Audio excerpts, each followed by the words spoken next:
함께 말씀 보겠습니다. 야고보서 1장 16절 말씀입니다. 야고보서 1장 16절 말씀 우리 함께 읽겠습니다. 내 사랑하는 형제들아 속지 말라. 아멘. 수요일마다 야고보서 함께 살펴보고 있는데요. 오늘 이 16절 말씀 가지고 또 야고보가 설명하는 바에 대해서 가르치고 있는 바에 대해서 함께 생각해 보도록 하겠습니다. 본문에 아주 분명하고 명료하게 이야기를 속지 말라. 속지 말. 죄를 짓고 그릇된 선택을 하게 되는 이면의 아주 대표적인 잘못된 배경이 되는 모습이 속는 거에 대해서, 특별히 이 속는다는 단어가 가지고 있는 원래 의미가 잘못된 인도를 따르다 또는 길을 잃어버리다, 그런 누앙스를 가지고 있거든요. 그러니까 쉽게 말해서 잘못된 인도를 따르지 말고 분명한 사실이 있기 때문에 그 눈을 어지럽히지 말고 흔들리지 말라라는 그런 도전으로, 또 격려로도 볼 수가 있는데요. 특별히 이 이야기를 하면서 앞에 단락과 뒤에 단락의 내용을 가지고 분명한 기준을 설명을 하고 있습니다. 지난해 주에 살펴봤었던 내용인데 앞에 내용을 다시 한번 보면요, 속지 말라라고 하면서요, 분명한 사실을 하나 앞에 확인하는 것이 죄의 근원이 무엇인가에 대해서 간략하게 다시 소개를 하고 있는데요.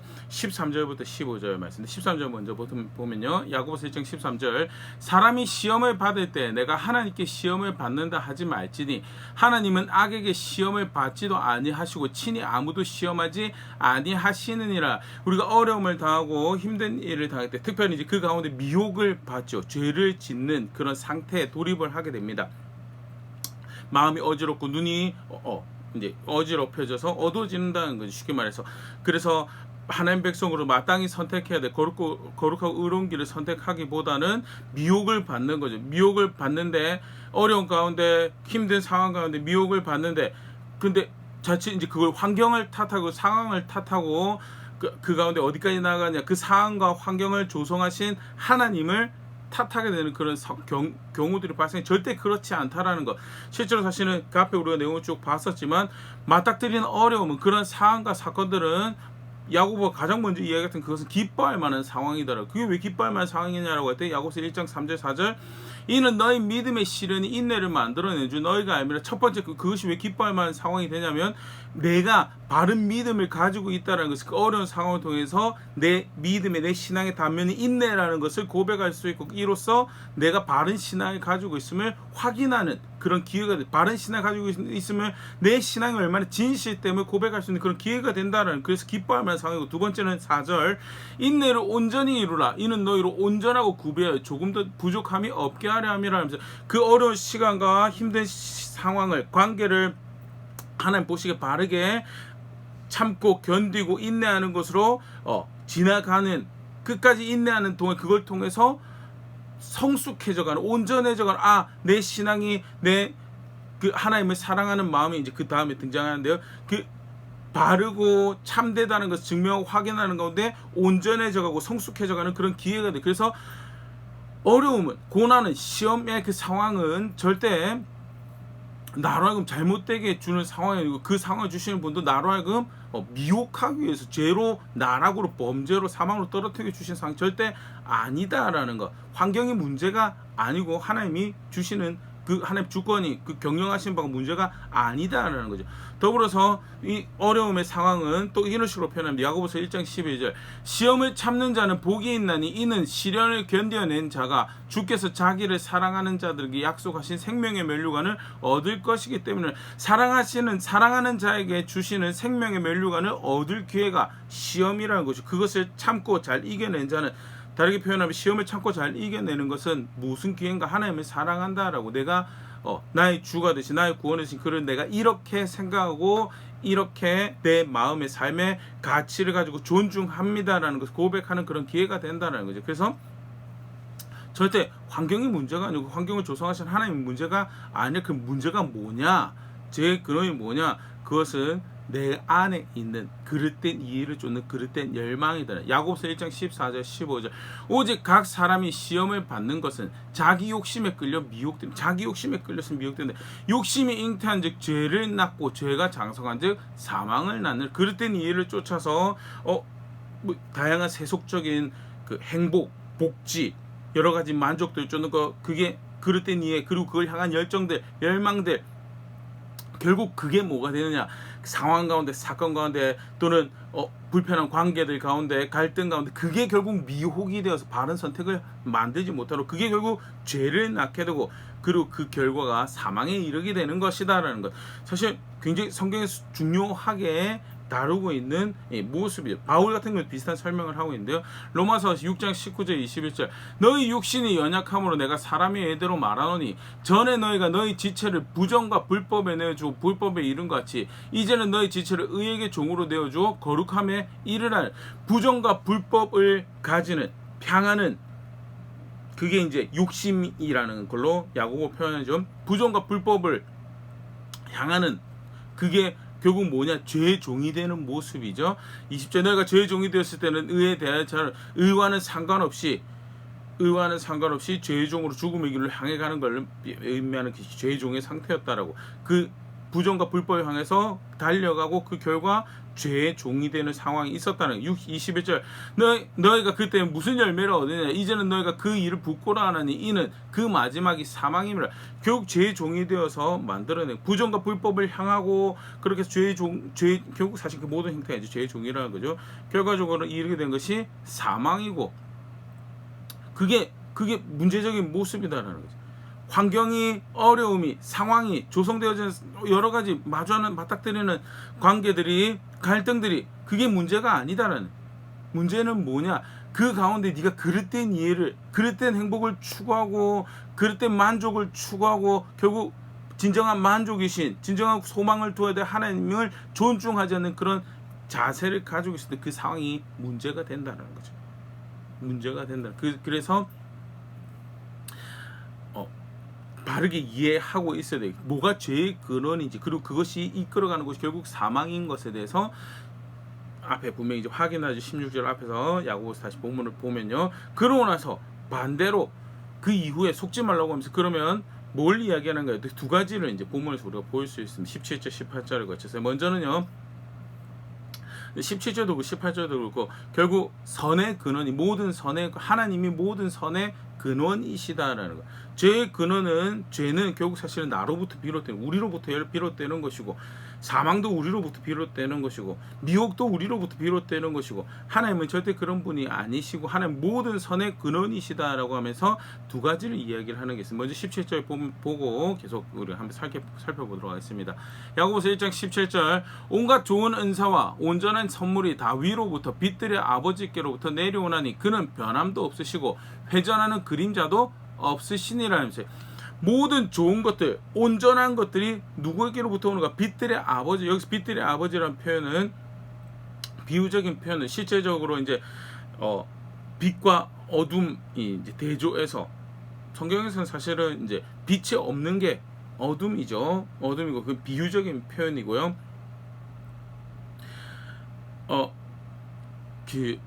만들어진 모든 것이 사실 하나님 보시기에 아름다운 것이고 선한 것이고 그게 성경적 관점이죠.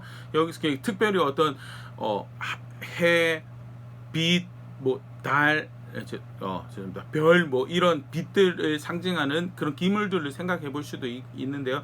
그보다 더 총체적으로 모든 선한 것들의 아버지라는 표현으로 이해하는 것이 이제 본문의 이해에 조금 더 충실하지 않을까 생각되고요. 모든 선한 것의 아버지, 그것을 만들 조성하시는 그분으로부터 좋은 선물들이, 온전한 것들이 내려온다라고. 사실은 이제 대표적으로 창조의 모습 우리가 생각해 볼 수 있죠. 하늘과 땅을 만드신 하나님, 그 가운데 모든 선한 것들이 그 하나님을 위해서 만족하는 간단한 시편 고백들 가지고 다시 한번 더 그 부분 보면요. 시편 146편 5절에서 7절 야곱의 하나님을 자기의 도움으로 삼으며 여호와 자기 하나님에게 자기의 소망을 두는 자는 복이 있도다. 창조주 하나님에 대해서 그 하나님께 소망을 두는 것이 복되도다 하면서 그 뒤에 이제 그 이야기가 나오는데요. 6절 여호와는 천지와 바다와 그 중에 만물을 지으시며 영원히 진실함을 지키시며, 하나님은 어떤 분이시냐? 모든 것을 만드신 분이시고 그 가운데 자신의 말씀의 진실함을, 자신의 성품의 진실함을 지켜가신, 영원히 지켜가시는 분이시다는, 그 변함이 없으시기에 오늘 야고보서 1장 10절에도 그런 표현 등장하죠.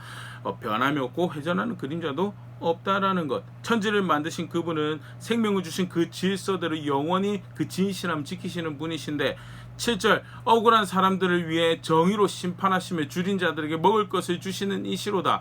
여호와께서는 갇힌 자들에게 자유를 주시는도다. 정의로 심판하시는 분이시고 양식을 찾는데 양식으로 또 질서 안에서 만들어진 창조 세계 안에서 그 생명을 공급받을 수 있도록 여전히 그 일을 행하시는 영원히 진실하신 분이시다라는 것. 각종 아름다운 것들이 창조 세계 안에 존재하죠. 그게 어디서부터 왔느냐? 하나님께로부터 왔다는 시편 89편 11절 12절 하늘이 주의 것이요 땅도 주의 것이라 세계와 그 중에 충만한 것을 주께서 건설하셨나이다. 모든 좋은 것들이 하나님께로부터 왔다는 12절 남북을 주께서 창조하셨으니 다볼과 헤르몬이 주의 이름으로 말미암아 즐거워하나이다. 남과 북 가장 남쪽 이스라엘 입장에서요. 가장 남쪽에 있는 것도 가장 북쪽에 있는 것도 하나님께서 만드셨고 다볼과 헤르몬은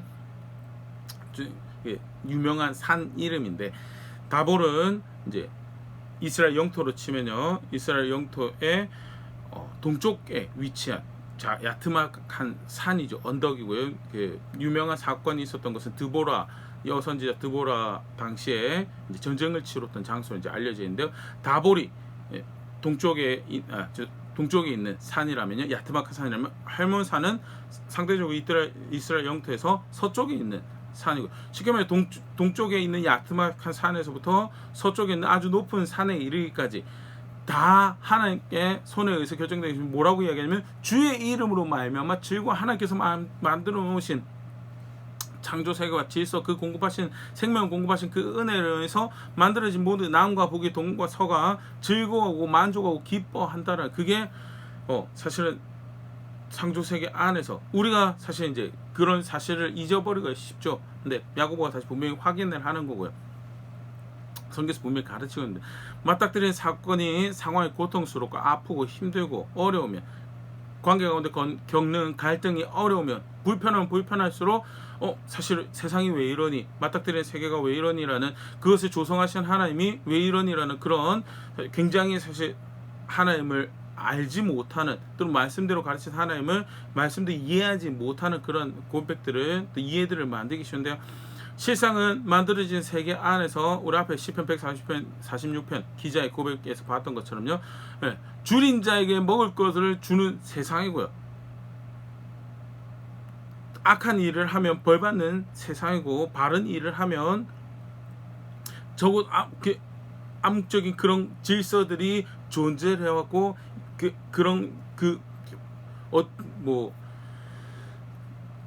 때때로는 보면 유력한 힘이 존재를 하여서 어떤 사람의 세력에 의해서 그것이 평정이 되는 것처럼 보이긴 하지만 지난 흘러온 역사들 간단하게 2000년 생각을 해보더라도 3500년 생각을 해보더라도 그 시간의 흐름에 따라서 악에 대해서 심판이 가해지고 그것이 때때로는 자연 질서다 그렇게 설명하는 경우도 있지만 결국 사실은 그게 하나님 질서에 의해서 움직여지는 역사고 하나님 경영하시는 바에 의해서 펼쳐지는 바다.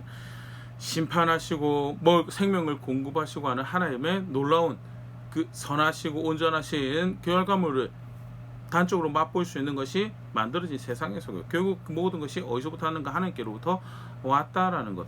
하나님이 모든 선의 근원이시다라는 것을 분명히 확인하고 있죠. 시편 말씀 하나 더 보면요. 시편 147편 8절에서 9절 그가 구름으로 하늘을 덮으시며 땅을 위해 비를 준비하시며 산에 풀이 나게 하시며 들짐승과 우는 까마귀 새끼에게 먹을 것을 주시는도다. 시절을 쫓아서 비가 필요한 땅을 위해서 비를 내리시고 구름을 하늘에 덮으시고 풀이 자라게 하시고 그 가운데 들짐승과 새들이 먹고 살 수 있도록 하시는 그 놀라운 일들이 벌어지는 것이 하나님 창조 가운데 모든 빛들의 아버지로부터 그 각종 선한 것들이 온전한 것들이 나오더라. 하나님 철저하게 선의 근원이시다라는 것. 그러기 때문에 아까 우리 이제 결론적으로 볼 텐데 속지 말라라고 이야기해요. 속지 말라.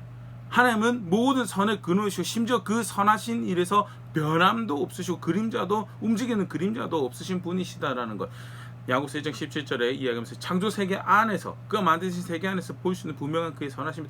요즘 사실 이제 언제 꽃이 피는가 했는데 또 갑자기 꽃이 확 드러나서 또 계절이 이렇게 지나가고 있구나도 확인을 하지만 더 아울러서 오늘 야고보가 이야기하는 각종 좋은 것들이 하나님께로부터 온다라는 것들 간접적으로 체험할 수 있는 그런 상황 가운데 있는데요. 분명한 것은 하나님 그런 분이 모든 선의 근원이시다라는 것. 두 번째 또 하나님이 선의 근원이시다라는 것은 1장 18절에 그가 베푸신 구원을 이제 표현하면서 다시 확인을 하고 있는데요.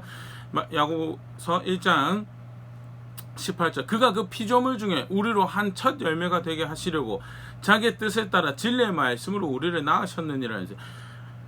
진리의 말씀으로 우리를 낳으셨다라는 게 결국 사실은 이제 그가 베푸신 구원의 사역을 의미를 하는 거죠. 말씀대로 창조하셨다라는 것도 볼 수 있지만 사실은 이제 학자들이 일반적으로 이제 구속을 의미를 하는 것으로 피조물 중에 우리라 첫 열매가 되게 하셨던 특별한 선택과 그로 베푸신 은혜가 그의 말씀으로 인해서 우리가 한테 주어졌다는 것. 말씀대로 오신 구원자가 하나님 말씀의 성취로 우리의 구원이 되셨죠. 고린도전서 15장 3절 4절 내가 받은 것을 먼저 너에게 전하였노니 이는 성경대로 그리스도께서 우리 죄를 위해 죽으시고 장사 지낸 바 되었다가 성경대로 사흘 만에 다시 살아나사. 어떻게 구원이 주어졌습니까? 말씀대로 주어졌습니다. 어떻게 우리가 구원받습니까? 말씀에 순종해서 구원받습니다. 우리가 하나님 백성 된 것은 결국 어떻게 된 진리의 말씀으로 그가 우리를 낳으셨습니다 라고 이야기하고 있는 게 오늘 야고보서 1장 18절이죠. 결국 요한복음 1장 14절 하나님 말씀이 우리에게 구원이 되셨습니다. 그 구원하신 하나님의 영광 우리 가운데 나타내셨습니다. 말씀이 육신이 되어 우리 가운데 거하심에 우리가 그의 영광을 보니 아버지의 독생자의 영광이요 은혜와 진리가 충만하더라. 진리의 말씀으로 우리를 낳으시고 모든 피조물 앞에서 우리로 여기 첫 열매라는 것은 이제 두 가지의 의미로 이제 보일 수 있습니다. 사실 이제 첫 열매가 하나님께 드려지는 대표적인 예물이었다는 측면에서요. 하나님을 위해서 하나님 영광에서 선택되어진 구별되어진 하나님 백성이라는 측면의 첫 열매라는 표현을 이해하고 두 번째는 그 첫 수확이라는 거죠. 그 다음 수확을 얘기하는 하나님 영광을 위해서 하나님 말씀 따라 우리가 하나님 것으로 구별된 것처럼 우리의 그 선한 일을 우리가 동참하여서 또 그 다음 열매들이 나타날 수 있는 그 놀라운 첫 번째 결과물로서 우리가 그 안에서 그의 백성이 되고 그의 영광을 반영할 나타낼 그런 존재가 되었음에 대해서 이제 이야기하는 그런 표현으로 그렇게 두 번째 이제 이해를 하는데요. 두 가지 다 그 의미를 담고 있다 생각. 분명한 것은 그가 우리에게 베푸신 구원의 사역 가운데 그가 얼마나 선하신지 도무지 부인할 수 없을 만큼 분명하게 그가 얼마나 선하신 분이신지 모든 선한 것의 근원이 되시고 출처가 되신 분이 하나님이시다는 것 분명히 확인할 수 있다라는 것. 앞에는 무엇이 죄의 근원인가에 대해서 두 번째는 무엇이 선의 근원인가에 대해서 분명히 확인합니다. 그러면서 그 가운데 뭐라고 얘기하냐 형제들아 속지 말라라는 속지 말라. 길을 흐트러뜨리지 말라라는 무엇이 선의 근원인지 헷갈려서 길을 흐트러뜨리지 무엇이 죄의 근원인지 헷갈려서 길을 흐트러뜨리지 말라는 무엇이 대적해야 될 대상인가 해서 하나님께서 주시는 상황이 문제가 아니죠. 사실은 우리가 쉽게 그럴 수 있습니다. 오감을 가지고 육신을 가지고 이 땅에 살아가는 상황에서 무거운 상황이 발생했을 때 어려운 관계가 발생했을 때 그것이 문제가 되죠. 그것이 문제가 되고 그것을 조속히 해결하는 것이 구원이 되고 답이 되는 거죠. 근데 상황이 때때로는 그 무게에 짓눌려서 땅굴을 파고 계속해서 숨으려고 그러고 도망가려고 하는 그런 모습들도 왜 그러느냐 상황을 문제시 여기서 근데 상황 문제시 앞에 야고보서 계속 살펴보죠. 상황 문제시 여겨야 될 것이 절대 아니듯 그런 스트레스가 없는 건 아닙니다. 힘들지 않다 절대 힘들지 않다라고 이야기하지 않습니다. 근데 그런 관점으로 보면 망한다라는 그건 하나님께서 그런 지혜가 부족하면 그걸 하나님의 관점으로 볼 수 있는 지혜를 구하라고까지 이야기를 하는 것이 야고보가 그의 서신에서 이야기를 하고 도전하고 있는 거예요.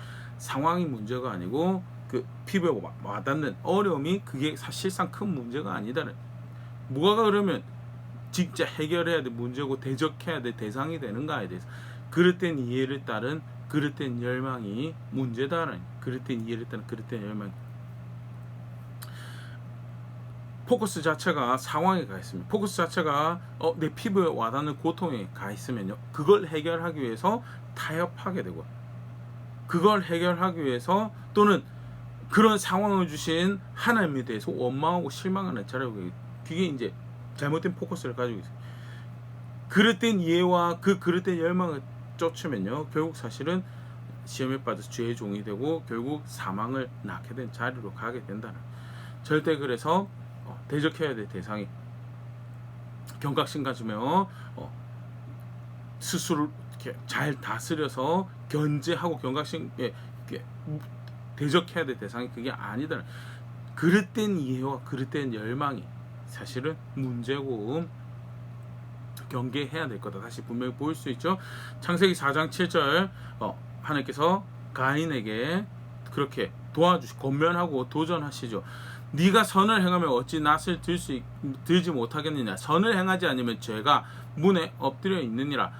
죄가 너를 원하는 죄를 다스릴지는. 결국 사실은 네가 아벨의 제사가 받아들여 네 제사가 받아들이지 않은 것을 통해서 수치스러운 상황이 됐고 좀 겸연쩍은 상황이 됐지만 결국 사실은 그게 어디서 초래되는가? 내가 잘못한 거예요. 초래됐고 절대 이 상황에서 더 죄를 짓는 차례에 가지 말라고. 죄를 원하는 넌 죄를 다스리라고. 그게 사실 굉장히 놀라운 말씀 아닌가? 당장 그 상황에서 가인에게 어떻게 보면 가장 필요한 그런 권면인데 결국 어떻게 해요? 그릇된 이해를 쫓아서 너 때문에 내가 수치를 당한 게 아니죠. 자기 자신 때문에 결국 수치를 당한 거. 자기 자신 때문에 내가 그릇된 생각을 가지고 하나님 존중하지 않는 자세를 가지고 제사에 임하고 마치 돌과 신 따위에 그냥 습관적으로 행했던 종교 행사 행하는 것처럼 거칠지 않은 식으로 이제 임하게 된 그런 모습에서 문제가 있었던 건데 결국 사실은 가인은 그릇된 이유와 그릇된 열망을 다스리지 못하고 더 큰 죄로 나아가게 되는 그런 상황이 발생. 뭘 내가 경각심가시고 다스려야 되는 문제인가에 대해서 절대 속지 말라는 게. 상황이 환경이 문제가 아니. 외부적 갈등이 문제가 아니다. 문제이죠. 어려움이죠. 그런데 그 가운데서 표면적인 그거가 문제가 아니고 그 바른 선택을 바른 이해가 있는 바른 선택을 만들어 가야 되는 그게 이슈지. 당장 그걸로 인해서 어렵고 불편한 것이 이슈가 아니다라는 거예요. 절대 속지 말라는. 두 번째, 무엇이 선의 출처인가에 대해서 하나님의 선하심을 절대 의심하지 말라고. 숨쉬고 살아가는 매일매일이 오늘이 사실은 하나님의 선하심을 확인하는 현장이다라고. 구원자를 압니다. 나의 죄를 대속하시는 예수 그리스도를 압니다라고 오늘 하루하루를 살아갈 수 있다는 사실 자체가 하나님의 선하심을 의심할 수가 없다라고요. 맞닥뜨린 문제가 갈등에서 관계에서 어려운 갈등들이 불편함들이 사실은 그 구원하신 하나님, 나를 살게 하신 하나님을 그 선하심을 막 무너뜨려가는 그 상황 절대 속지 말라라고. 하나님은 철저한 모든 선의 출처가 되시고 근원이 되신 분. 그렇기 때문에 내가 어려운 가운데 힘든 환경 가운데 은혜를 구해야 될 선한 것을 구해야 될 유일한 출처도 근원도 누가 되냐? 그 하나님이시다라는. 다른 선의 근원을 추구하는 당장 이 문제를 해결해 줄 어떤 도움들, 당장 이 문제를 해결해 줄 다른 선의 출처를 찾으면 어떻게 되냐? 그게 그릇된 이해를 쫓아서 그릇된 열망을 가지고 가는 거고 죄를 낳게 되는 거죠. 죄를 낳게 되는 거죠. 절대 다른 선, 하나님이 모든 선의 출처다라는. 하나님 모든 선의 출처. 시편 73편 25절 26절 하늘에서는 주 외에 누가 내게 있으리요 땅에서는 주밖에 내가 사모할 이가 없나이다. 내 육체와 마음은 쇠약하나 하나님은 내 마음의 반석이시요 영원한 분기시라. 맞닥뜨린 모든 상황과 관계 가운데 사실은 모든 교회가 모든 성도가 우리가 고백해야 될 신앙 고백이고요. 사실 야고보가 그 사실을 다시 확인하고 있죠. 각종 좋은 선물과 온전한 선물이 빛들의 아버지 위로부터 내려온다로. 그는 변하지 않으시고 심지어는 회전하는 그림자도 없으신 분이시다를. 절대 의심하지 말고 그가 선의 출처라는 사실에 대해서 지워버리지 말라고. 심지어 그는 진리의 말씀으로 우리를 그의 첫 열매로 낳으신 분이시다라는 거예요. 그렇기 때문에 뭐라고요? 속지 말라라고요. 속지 말라. 절대 길을 흐트러뜨리지 말고 마치 다른 구원이 있을 것처럼 다른 선을 제공해줄 뭔가 어떤 출처가 있을 것처럼 흐트러뜨리지 마음을 흐트러뜨리지 말고 눈을 흐트러뜨리지 말고 그게 뭐예요? 속지 말라라. 마치 그런 것이 있을 것 같은 속임이 소문이 그릇된 가르침이 우리가 잘 살펴보지 그릇된 가르침이 어떤 방법적인 어떤 경험적인 무언가가 그런 것들을 해결해 줄 수 있을 것처럼 속지 말라고. 무엇이 그 하나님께 은혜를 구하는 방법이고 무엇이 그 하나님을 의지하는 방법이고 이번 주일 같이 살펴보죠. 무엇이 그 반석이신 예수 그리스도를 의지하여서 그 위에 집을 세워가는 거냐. 듣고 행하는 거죠. 야고보서 말씀 간단하게 다시 살펴봤는데 혹시 내가 속고 있는 부분들은 없는지 맞닥뜨리 쉽지는 않습니다. 여러 가지 팬데믹 상황의 질병에서 제한되어지고 어려운 부분들이 있죠. 더더군다나 경제적으로도 사실은 이제 다양한 변수들에서 여러 가지 생각들도 계산들이 되어지는 그런 시기고요. 실제로 그런 것에 오는 삶의 무게가 압박이 이전보다 훨씬 크게 느껴지고 단순히 그것만 해도 사실 벅찬데 관계 가운데 여러 가지 불편한 일이 발생을 할 때 나는 무엇을 위해서 애쓰고 수고하고 노력하고 있는가. 그냥 그런 문제들을 벗어나는 것에 포커스가 맞춰서 혹시나 그릇된 이해로 그릇된 열망으로 답을 찾아가고 있는 것 선택들을 만들어가고 있는 것은 아닌지에 대해서 돌아볼 수 있으면 좋을 것 같고요. 과연 그 상황과 그 사건들 앞에서 나는 모든 선한 것의 출처가 어디 있는지 알고 있습니다라는 것을 분명히 고백하고 있는가 한번 다시 생각해 볼 수 있으면 좋을 것 같고요. 야고보가 던지는 도전이 오늘 이 말씀으로 다시 한번 우리가 분명 확인하신 이 사실이 감격이 되고 또 열정이 되어서 실제로 맞닥뜨린 상황과 사건 앞에서 바른 선택들을 만들어가기에 수고하고 애쓰고 또 그렇게 마음을 지켜가는 자리는 제가 될 수 있으면 좋을 것 같고 그렇게 함께 자라가는 교회 될 수 있으면 우리 될 수 있으면 좋을 것 같습니다.